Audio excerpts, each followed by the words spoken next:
وله ما في السماوات والأرض وله الدين واصبا أفغير الله تتقون।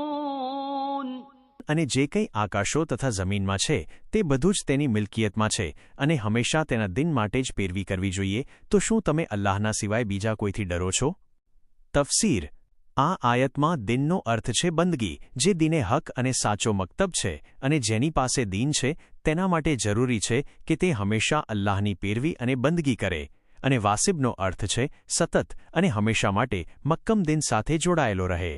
પૈગામ 1.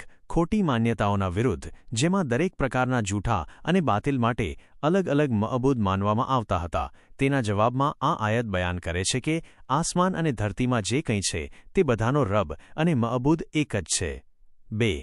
ઇતાઅત અને બંદગી માત્ર એક અલ્લાહ માટે જ જાયઝ છે, જેનો કોઈ ભાગીદાર નથી।